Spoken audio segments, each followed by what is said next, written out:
Allison Tenney, who is actually, how would you describe your job title? I know you do a couple things, so we'll let you take from here. The job title, oh my gosh, all the things. All the things. Yeah. Especially when you run your own fitness business. I like to refer to myself as a strength coach. Okay. At heart, I'm a coach. That is like my background, my training. Love that. But when you run your own business, you are also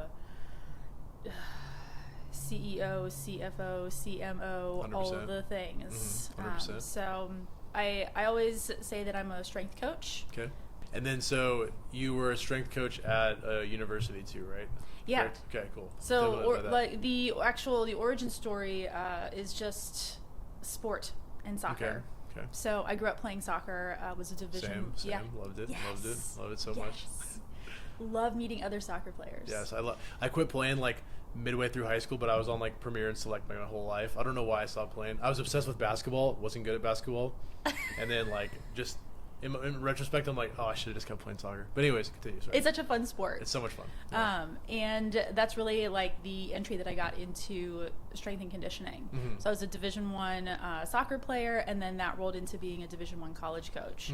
So I was coaching on the staff, and then usually there's a bit of like a disconnect, I would say, generally between a coaching staff and the strength work that teams do. They're kind of just like, they're doing their thing. They're They're just kind of sent into the weight room. They're given this program to do, and a lot of times there's not a lot of overlap into like the loading and the programming. Yeah, like what did you do in practice today? Kind of. Exactly. Yeah. Exactly. So. And when I was in the college scene at that point, there wasn't a whole lot of support for women's soccer. I mean, y'all are tearing ACLs left and right. I mean, exactly, because of the loading issue, right? Yeah. Like, how do you strengthen but also manage player load on the field when it comes to practice, when it comes to games? Yeah. And so I was in this unique position where I could do both. Where I was doing all of the strength and conditioning in the weight room, but also coaching on the field. So I was planning practice sessions, watching games, coaching games, and then could also do the off-season strength and conditioning program. Well, how are we loading in season, and how did that translate into a weight room? So I was like, trial by fire, truly, of writing this whole complete program in season, out of season. That's really where I got my start for being a strength coach. Yeah. Is that tough, writing a full program for like a bunch of different, are you writing it on an individual basis, or is it more like this is the team program kind of thing? You know, I think it's interesting, this conversation around like individualization. What I found was, particularly when it came to like my soccer players, based on position, based on demands of the game, they typically fell into like different buckets, right? And I find that to be true now inside of my business. Even if I'm running an individualized program, it's usually people falling into certain categories or certain buckets that I can really pull from. So, and same went for my college athletes. So I would individualize it, but it was more looking at, were you a starter playing 90 minutes and you had to be on the field, and you had 2 games playing Friday, Sunday? Like, that schedule is grueling, and coaches want to push, and coaches want to compete, and coaches want to do all this stuff on the field. Yeah. And I am here, looking at, and we used a lot of tech too, which I think is basically the standard now. It was a bit more cutting edge when I was in the game a few years ago, but we were looking at heart rate data, we're looking at GPS data, we're looking at heart rate variability for recovery stuff, and I'm giving this information to the coaching staff, being like, well, maybe today's not the best day to do what you had planned, and how are you managing that? So I was taking that information, and also, starters were kind of doing something in the weight room, and players that needed more load, players that were getting 30 minutes and less during a game. What were they doing in the weight room? What were they doing for their conditioning? So it wasn't just one program, here you go, but we're looking at minutes, loading, that type of stuff. And I love hearing that too. And like, it's so funny, like I started our software so many years ago, but I came into it just like, let's build programs, we'll give program building software, and then it feels like every time we add a new feature, it becomes, I think of a scenario like yourself, where you have a you have like a TV screen, you have like a web of athletes, and they're all in these different buckets, and then you need to like individualize their program and test heart rate data, and it's like, it really is crazy that the common person, like me coming into this was like more of a common person. I lifted weights, did some strongman competitions, all that kind of stuff, but like very common as far as like training goes. Right. And it's crazy to see like how far y'all go down the rabbit hole of like individualizing a program for an athlete. And I think we tend to do that in athletics because your job depends on it. Oh, for sure, yeah. And so here's these like high profile athletes, even in like the college setting. Oh yeah. Your job depends on it. So you want to take as best care as you can to get the best performance out of these players. 100%. So. And then so after coaching in college, like where was the next? Did you start like taking in clients, or like what did you do? Yeah, after a while, what happens in the college game, after 4 years, you have alumni. And so I had been doing all of their, their summer program, their off-season programming, telling them what to do to stay fit and healthy in season. And so after they graduated, I had a number of athletes come back to me and were like, what do we do? Nice, yeah. Can you keep writing programs for me? Love that. And I just adore my alumni. I actually have a number of them who are in my training program now. Nice. So it's really kind of full circle moment for me. So they came back to me and started asking me to keep writing their programs. And I feel like once you start dipping your toe into those waters, it really just snowballed from there. So I started writing programs for alumni. And then, I started my family as well. So I have 2 daughters, and we lived in this great neighborhood. And I'd be working out in my garage gym, and all of the nosy neighbors would be like, "Oh my God, that's such like an awesome gym that you've got. Can we come work out?" And it just started rolling. Very cool. Was that like during COVID too, like being doing? No, that was way before. Oh, gotcha. Yeah, OG garage gym. OG garage gym. I was like OG online. It's interesting when the pandemic hit. I was like, damn. Well, I am built for this. Let's go. Nice. Yeah, I started my business on the side while I was coaching college soccer and starting my family back in 2015. Okay. Very cool. Nice. Yeah, 2014, 2015-ish. Really going online hard in about 2018. Cool. Very cool. Very cool. So my family had a move that basically took me out of the college game. So I was college coach for about 13 years, doing strength and conditioning, all that stuff. And then when we moved, it took me out of the university setting, and I was like, well, I love my business. I love the women that I get to work with online. Let's just go all in. And that's when I started, developed a kettlebell program, a group template program, just started really going into the online space with a lot more energy. I was gonna buy a kettlebell for here, but I did not. I was this close, and I was just swiping my card and buying stuff, and I was like, we don't need a kettlebell. There's a lot of stuff on here. There is a lot of stuff on here. I might add a kettlebell. I don't know. Used the kettlebell for the first time in a while last week. Such a great tool. My forearm's a little sore from the swings. Do you do a lot of like kettlebell training then for your clients, or like do you guys kind of vary? It depends. When I was kind of going down the strength coach route, I got I think this is like relatively common, got all the certifications for all the things. So I did the SFG and I did the RKC, which are both kettlebell certifications. I know the second one. Yeah. So I loved it. It totally transformed the way I kind of saw strength. And how we can train it. So I love the kettlebell as a tool because you can do so much power work with it as well, and like the ballistic nature of the kettlebell. I love the way the tool can really work in like so many different ways. Like the variety is really, really fun for me.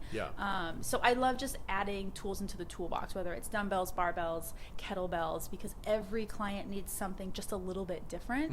So to be able to pull that out and use it, I love it. Kettlebell swings, Turkish get-ups, those are like a staple in the programs that I write. Very cool. Nice. Because who doesn't need to like get up off of the floor, and who doesn't need to like know how to hip hinge, and the kettlebell can be a great tool to like teach those things. How do you feel about the like the more modern kettlebells that they're coming out, like the white bell they have now? Have you seen that? Like just kettlebells with different grip that are like kind of easier to use. Have you used any of that stuff, or are you still OG kettlebell? I'm pretty OG kettlebell. Ride or die. You see my face, I'm just kind of like, But here's what I will say, that I think a lot, when you get into those niches, like if you're going to be a power lifter, or you're going to be Olympic weightlifting, or you're going to be kettlebell, when you get into those niches, they tend to be like, for lack of a better, like hoity-toity, like my way or the highway. This is the best. And I really want to approach fitness in a way like, let's make it work for you. You can't, like, kettlebells are not cheap, right? Like, we want to give people access to movement, access to strength.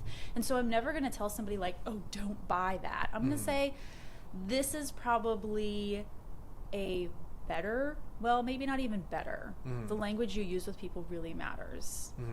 I think if you have to allow access for all types of people to use all types of implements. And so something that I would choose for me, just because it fits my training background, my knowledge, my skill base, that might not be right for somebody else. For sure. So I think that's important to keep in mind as you're programming for people, as you're talking to people about movement and fitness in general. 100%. Yeah, one thing I always, because I actually, I took my ACE when I was like in high school, back in the day. I trained one person on our app, but like I just kind of do it. It's like my one thing I do, and then I go back to running the company. But like, I have the hardest time. Well, it's not the hardest time, but like I like to mix things up personally. I like variability. I get bored super easily. So when I'm writing for someone else, like he loves what I'm writing, but at the same time I'm sitting there and I'm like, oh, I'm so bored of what I would be, but he's not bored. So how do you keep, like, how old is, or not how old, but how long have you had your longest client for that you're still training today? Oh gosh, like 10 plus years, can we say that? Not 10 years. Like I when I launched my group training program, I kind of have some OGs from there, and they've been in that program for like 4+ years. Okay. Yeah. So we can go 4 years then. So we'll say like you've been training someone for 4 years. Like, how do you keep them like excited and like coming back like 4 years in 1 month? Like how are they, like why are they booking that 4 years in 1 month, I guess? Yeah. So two things. Number one, I really hammer in this training philosophy of like the basics. We have to make things sustainable. We have to be able to come back with consistency again and again and again. And that looks different for people, right? Like it's not about the frequency, hitting 4 or 5 workouts per week. It's about consistency over frequency. So I give my clients a shit, can we swear? A shit ton of permission to like pick and choose what they're doing. Autonomy is huge, as just like a general rule of thumb for my business, and the way I want to show up as a coach for my clients. So I'm not just dictating workouts for them. I really want to give them the reins, give them the autonomy to make those choices within their program. So we work a ton on autonomy. We work a ton on compassion. So if they're missing workouts, it's like, okay, this isn't just a lose because you missed a workout. We can actually see this as a win, because now you can practice compassion and coming back and rearranging the schedule. And it doesn't make you a bad person. It's not this moral failing that you missed something. It's like, hey, life gets lifey, and you can come back the next day, or you can come back the next week and begin again. It's not a starting over, it's a beginning again. Yeah, absolutely. So we really hammer that with my clients of like, has to be compassion, there has to be sustainability, there has to be consistency. So that's where we start. Very cool. And then I geek out on the programming stuff. So I really want to take a human first approach where I'm looking at the whole human, not just like, how can I make the programming interesting? It's not just about making your programming interesting and variety and, they have to get strong as fuck all the time. It has to really work with their life, and they have to see how it fits into their life to be able to come back to it over and over and over again and to stick with it. Absolutely. So when it comes to the programming, I like immediately go to like my athletic background, looking at like 12-week training blocks. What's the focus for that 12-week block? What are we doing for those like 3 months? How am I programming out in 4-week training phases? Where's the deload go? You know, and for the group training program, it's a bit more generalized. Yeah, for sure. Yeah. But it's fun because, I mean, if you love the training aspect of it, like, all the shit you can work on. Yeah, no, for sure. All the shit you can work on. And so I just take that 3 months and, like, dive deep into, like, whatever that training focus is. Yeah. And then it's not, like, wildly different for the next training block. We're just continuing to, like, build and build and build. Cool. And so when you layer that with the compassion, with the autonomy, with, like, the whole human approach, people are like, damn, I can like myself and work out. And usually the fitness industry tells you, like, you're fucking lazy and you're fat and you have to change everything about yourself, do this program. And then people can't stick with it because they feel shame. Yeah. Which is never a good place for change. So then they don't stick with it. And then they think they're the problem. Yeah. When it comes to like progression, how do you handle that? So, like, let's say I'm your client and you have me on, like, a kettlebell program. Like, how do you go about going up in weight, going up in reps? So you're like, oh, well, you hit a PR, so now we're going to go up. Like, how does that all work for you? You know, it's interesting. I do a lot of it by more asking questions. How are you feeling? Where are you at? And going very minimally. Yeah. Are we looking at going up in weight? Are we looking at going up in intensity, volume, low, like all of those different things that we can look at? Yeah. What are we going to be playing with? Because we're not going to be playing with all of them. Yeah. I'm not going to increase reps, sets, and weight all in, like, 1 week. Yeah. I'm going to play with one of those variables depending on what your goals are and where you're at with stuff. So usually if it was a specific kettlebell program, kettlebells can tend to, like, jump in weight. Oh, very much so. You're like, okay, we're doing that. Exactly. Yeah. And the cool thing about kettlebells is with, like, the offset weight, right? Like, when you're holding kettlebells and the weight is out here constantly pulling you outside of your midline versus, like, a dumbbell that's more evenly based. Yeah. You know, you can work on, like, grip strength with kettlebells just by doing some core work standing. Yeah. Are we adding more time to that core work? Like, there's all of those variables that we can play with, and I'm looking at, you know, typically like a 6 to 8 week kind of progression.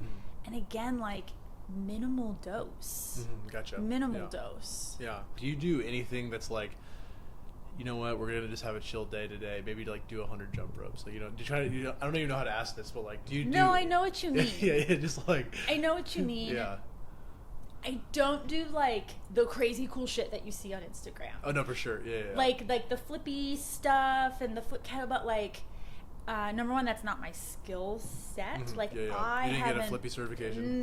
No flippy flu kettlebell certification. Yeah. But, like, I also would call myself more of, like, a jack of all trades. Like, I like using kettlebells when I'm teaching a hinge.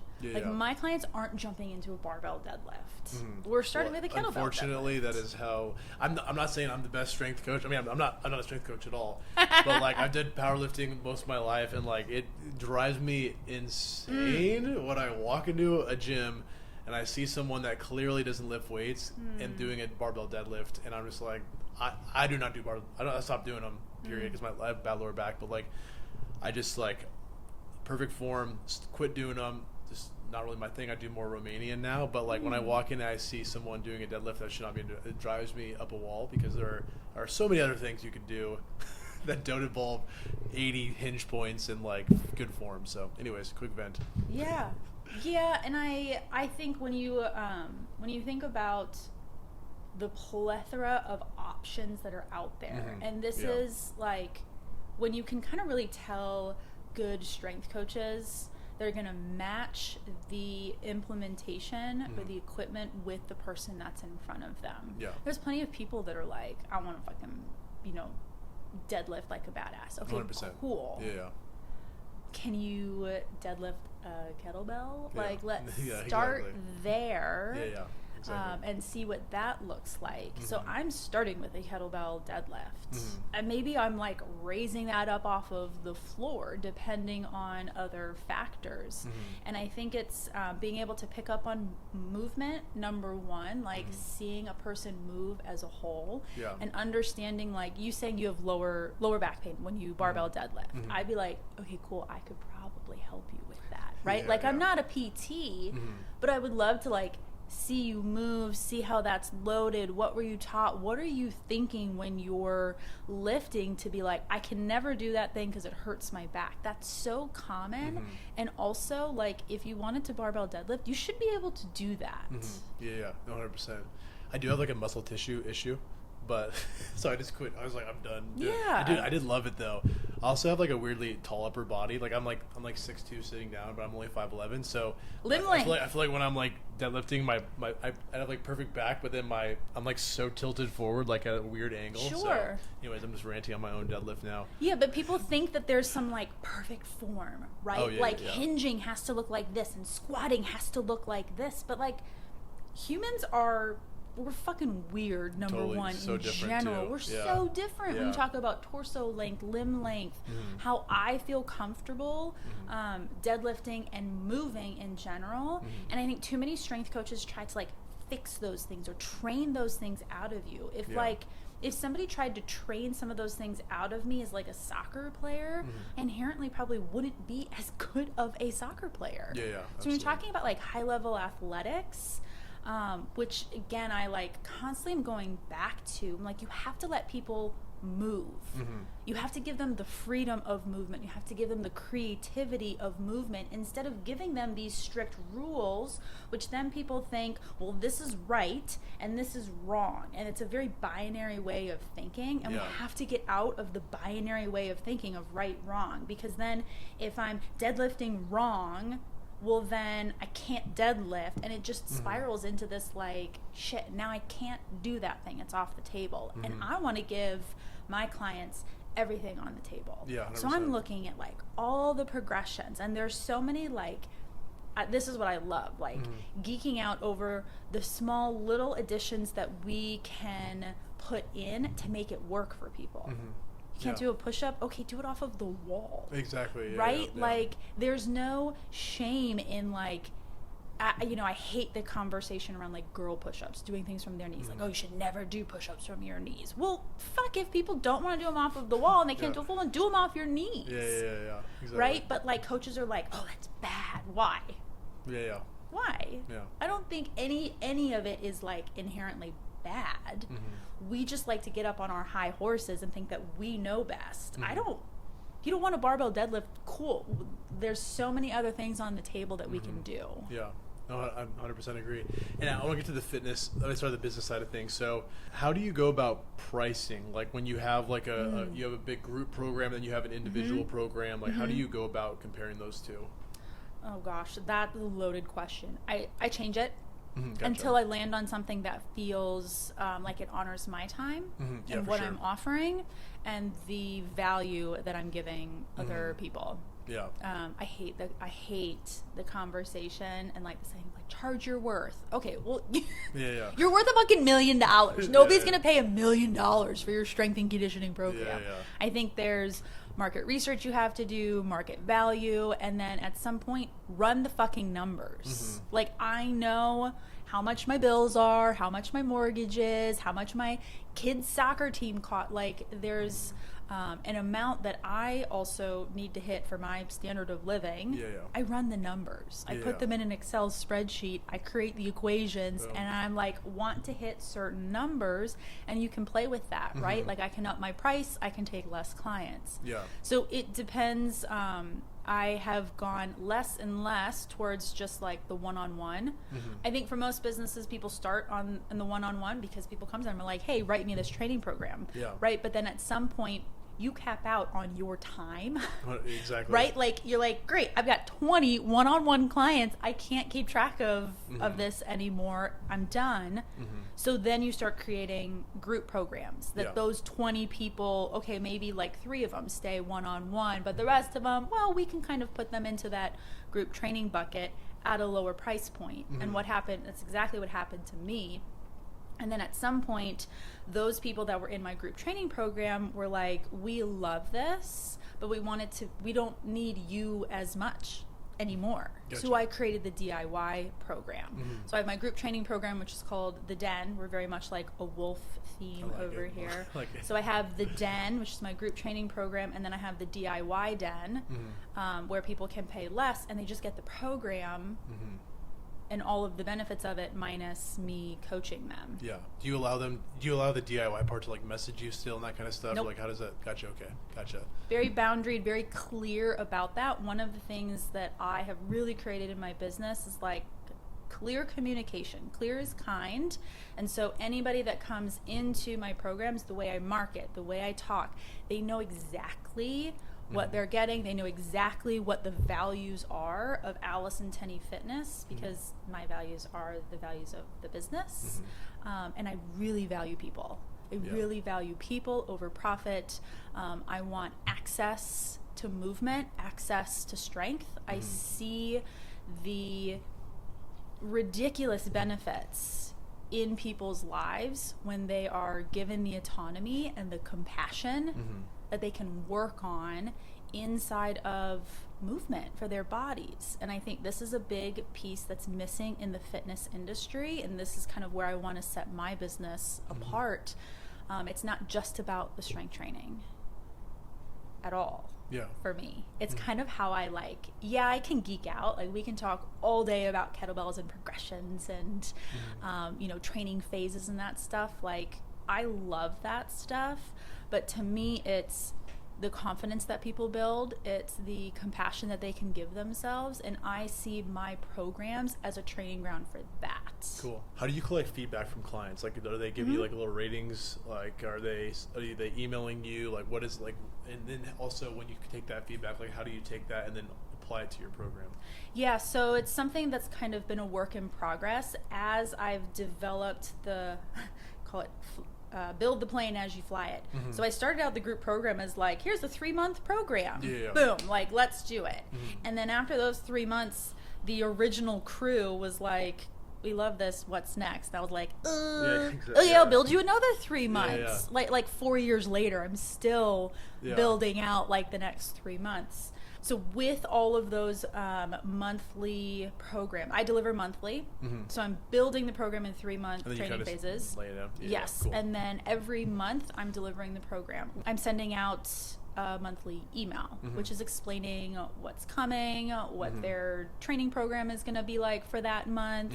A lot of it is like some mindset work. Where you at? Do you need a program adjustment? And inside of those emails, I put in a monthly check-in form or feedback form. And to me, I actually it's not like rate my program. I kind of flip it of like, where are you at? Yeah, for sure. How are you doing? Tell me, like one of the questions is like, tell me one way you've been like a badass this past month.